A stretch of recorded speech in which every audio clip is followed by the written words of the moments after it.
Welcome to Redeeming Thunder. My name is Erica. I'm here to give you a prophetic word given in the month of June 2024. This prophetic word comes from a dream that I received, and it goes like this. I was in a hospital with my husband, and there were many doctors and nurses, which I'm believing they signify angels, angelic assistants. And it was an operating room. Basically, what they were doing is, I was pregnant in the dream, and they were trying to determine whether I was ready to give birth. And they now think of it this way. This is a side note. Yahuwah gives metaphors that are very much regarding real life scenarios, okay? Like, for example, when he speaks about the comforting and nurturing care of who he is, he gives an analogy of a baby nursing.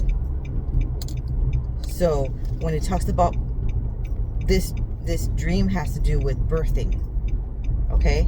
And so he'll give a dream about a woman giving birth, but it doesn't necessarily mean you're giving birth to a child. Sometimes it can be, but more necessarily, it's like a ministry and or a calling and or certain positions, leadership coming into play on the forefront, okay? Things like that. That's what it has to do with. So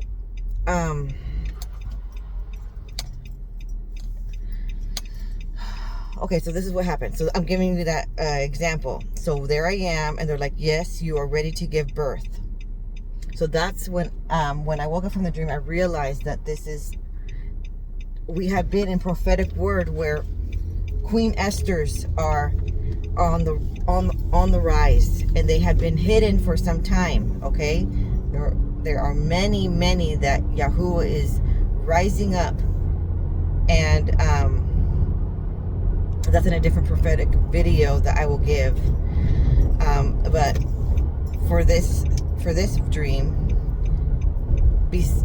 forget about the segment where you're prepping to give birth. This dream is talking about you're actually giving birth. Okay?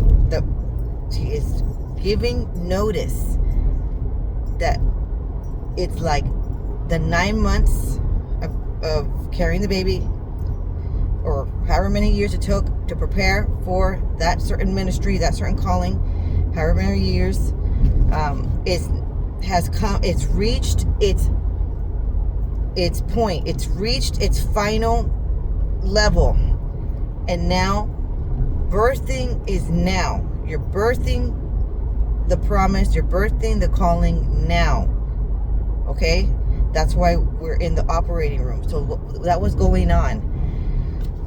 They were checking, but they were realizing that they couldn't find the baby. Okay, so they said I was ready to give birth, but they couldn't find the baby. And they also saw that I had, maybe in the ultrasound, they also saw that I had 2 placentas. So then they're wondering, how in the world does a woman have 2 placentas? So they're trying to figure out what's going on. What does that mean? And because usually, a placenta for each baby, right? So that could mean that there's 2. They found the baby eventually, but that could mean that there's 2 callings, 2 ministries evolving, and they're igniting and they're birthing at the exact same time. Okay, so you may feel a little bit overwhelmed. you may feel a little bit busy with prepping what he already gave you months, years ago to work on. And now is the time to launch it. That's what he's stating. Now is the time that one will be launched. So what happened is these nurses are like, I don't know where it is. And my husband's getting worried. He's like, what's going on? He's like, how is there two? All this time we thought we were prepping for one. And now we're having two. But then where's the other baby? It's like it was hidden. So there's a hidden glory. There's a hidden something, other ministry was hidden from other people's views. Okay?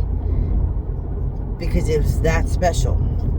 But it was also hidden because there were some satanic witchcraft hindrance spirits is occurring at the same time. Because when we couldn't find it, I saw on the side corner ancestors. They were snickering, they were giggling, and they were snickering in a malicious manner, like they were projecting these, manifesting these witchcraft to sabotage the calling, sabotage the couple, sabotage the birth of these wonderful blessings, okay, on us. And so that's why I believe it was hidden. Okay, so when they're sabotaging, it could also be that they were causing it to where there's a delay, and there's a when someone is trying to sabotage, it could be that they're trying to make you forget or make you get confused and distracted so that you cannot focus on the goals at hand. Okay, so they, in the corner, they were giggling, snickering, and they were kind of laughing and hoping that you had lost the child. Isn't that how malicious? Isn't it sound so malicious what I'm saying, right? And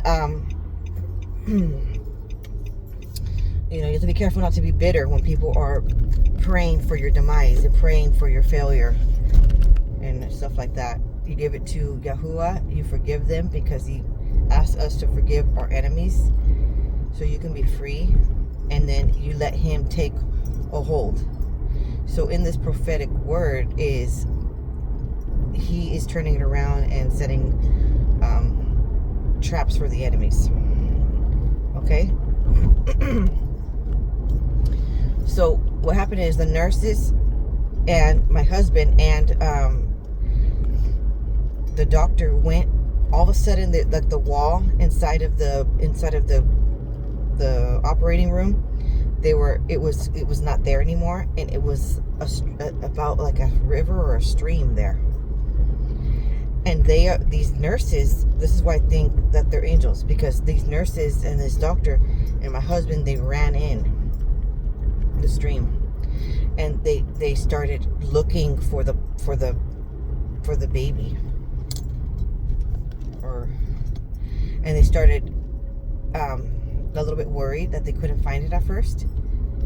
But what happened is when they were snickering, everything was kind of happening at the same time. When they were snickering,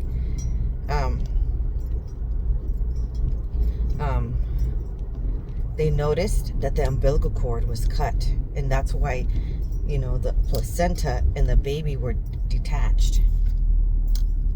So that's why they couldn't find it. So they found the placenta, but it's like the umbilical cord was attached to nothing on the other end. So and then we're talking about ministries, though. We talk about babies and birthing. We're talking about ministries and callings. Okay. So all of a sudden, one of the nurses says, I found it. And so then my husband he was already in there, and he was happy and everything. And so we were still waiting to find the other one, because now we just found out there's another placenta. So we just basically are trying to find the other one that we had no idea was there, if that makes sense. So So then what happened is, at the same time, a nurse comes to me on my right side and says, or with an angel, and says, it is time to give birth.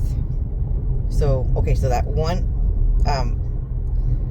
room that we were in, it wasn't necessarily the operating room. It was like the checkup room. And she's like, we need to go to the operating room. And sorry for that confusion. Okay, so I said, really? It's time, like now's the time? She's like, yes, now's the time to deliver the babies. And so then I was like, okay, can you make sure that you tell my husband to meet us in that room? And she says, yes, I will make sure. So then she puts me in a wheelchair and she strolls me out of that one checkup room, and everybody else are focusing on, my husband stayed behind because he wanted to find the other baby, right?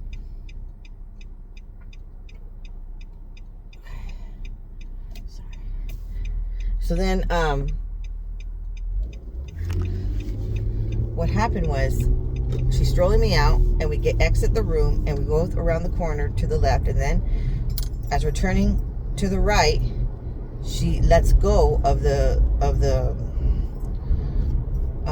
wheelchair, and she says, you need to stroll yourself the rest of the way to the operating room. And I'm looking at her like, are you serious? Like, I'm gonna have a baby right now. Like, in the dream I'm thinking I'm gonna have a baby, but I know, waking up from the dream, I know it's Ministries, okay? And so I'm like, okay. So I start strolling myself, because I'm thinking, typically when you're gonna have a baby, because I've had a baby before, they push you all the way through, and they don't make you, do physical work or anything. But in this situation, I was doing physical work. It wasn't that hard, but I was just like kind of shocked a little bit. And then I start strolling myself, and we're almost there to the operating room, and suddenly I feel, I'm not sure that they're going to tell him in time. I'm going to go in there, we're going to prep in there, and then I'm worried that he's going to get too distracted for what he's looking for, and he's not going to come and meet me. And so then, out of nowhere, I turn the wheelchair, and I start strolling as fast as I could back to that other checkup room to go tell him and remind him myself, because I didn't want him to miss out. And then she's like, wait a minute, what are you doing? I'm like, I'm gonna go tell him, or something like that. And so I'm almost entering that other room, and I wake up. Okay, so I realized that we are all overwhelmed by life's, hiccups in the road. Maybe there's some injuries going on, and other factors play in, and you feel like you're just way too busy to launch these businesses or launch these ministries that are kind of like businesses, okay? And you feel like it's too much, and you need everybody involved, the ones that you thought. And sometimes who was trying to make me acknowledge is some of these things is you need to trust him that if he gave you the task, you can handle it, okay?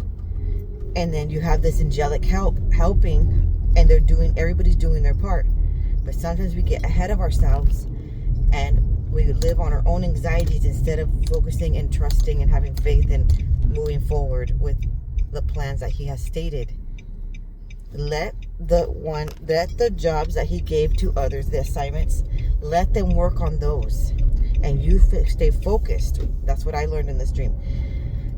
You stay focused on what Yahuwah gave you to do.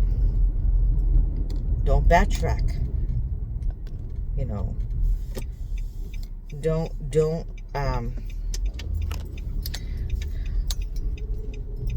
Don't change don't change the plans at the last second. Stay on the path. And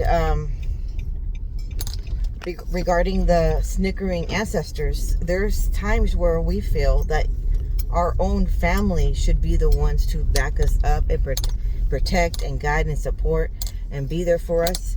But then we realize that they're even acting as enemies, and they're not helping one launch. They're actually causing a lot of strife and delay. And that's what the dream showed me, that we cannot put our faith on people. You have to put your faith and protection and support on Yahuwah. And he's trying to open our eyes and show us who's for us and who's against us in this hour. So while you're launching these plans that he has given you, make sure that you follow through and you do them. Make sure that you don't let fear set in and distract you. It is scary to launch new dreams, to see your dream finally being revealed and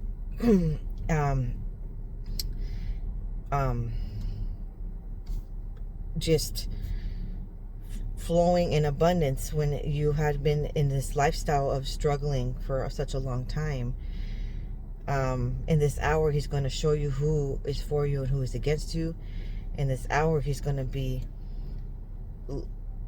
igniting Esther's in this journey that's going on. We're birthing real life in real lifetime, in present time, in appointed times, ministries.